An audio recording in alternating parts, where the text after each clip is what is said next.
عندنا ما طلعنا من مشكلة حفلة الناصرية، اجتنا النوب مشكلة المطرب السوري وهز تمرك يا السلام عليكم. ليش دائما نتحرك وفق ردة الفعل؟ لماذا لا نتحرك وفق الفعل؟ يعني لماذا لا نكون نحن من يؤسس ومن نبني؟ سبحان الله، هسه ما كأنما لا يعني مو احنا الأمة التي تملك أفضل دستور في هذا الكون وهو القرآن الكريم. مو احنا الأمة اللي عندها أفضل نموذج في بناء الشخصية الواعية والمثقفة والمتزنة وهو النبي الأعظم صلى الله عليه وآله. وعندنا أدوات وعندنا قواعد للنهوض بأمة بمجتمع واعي ومثقف. لماذا نتنصل عن مسؤولياتنا ونلقي اللائمة إذا وقعت الواقعة؟ ينقل أن النبي صلى الله عليه وآله وضع لنا قاعدة مهمة في بناء مجتمع حصين ورصين ومتزن، وهو كلكم راع وكلكم مسؤول عن رعيته. اليوم أنا كأب، اليوم أنا كمدرس، اليوم أنا كأستاذ، اليوم أي دور إلي في هذا المجتمع أنا مؤدي دوري. كلكم راع وكلكم مسؤول عن رعيته. احنا اليوم خلينا نأدي ادوارنا. هاي اطفالنا اللي تمسكت بالمطرب، اللي راحت لفلان حفل، اللي شربت مخدرات، اللي هاي اجا واحد وبناها، اجا واحد ووعاها، اجا واحد وثقفها.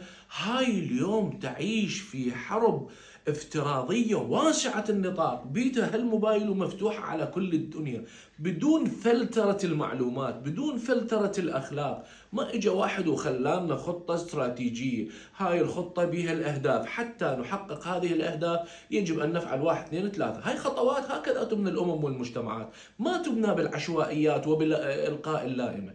إذن اليوم الأسرة عليها دور، المؤسسة التربوية عليها دور، المؤسسة الدينية عليها دور. أنت تخيل إذا كل واحد أدى الدور اللي عليه، ما راح بعد نحتاج إلى إلقاء اللائمة وما نتفاجئ شلون صار كذا وشلون صار كذا. لا أبدا. ليش؟ لأننا سوف نبني جيل واعي ومثقف ومحصن بالعلم والمعرفة، ونبني جيل هو اللي يريد اليوم العالم المتطور، اللي البعض يعتقد انه هذا اللي جاي يصير من انحرافات اخلاقيه تطور، وهو بعيد عن اصل التطور. شوف اليوم جيلنا، عندنا اليوم جيل مكتشف، عندنا اليوم جيل ايجاري الاجيال الاخرى من ناحيه الابحاث العلميه، من ناحيه الاكتشافات، الاختراعات، اي شيء. ما عندنا هكذا جيل اليوم.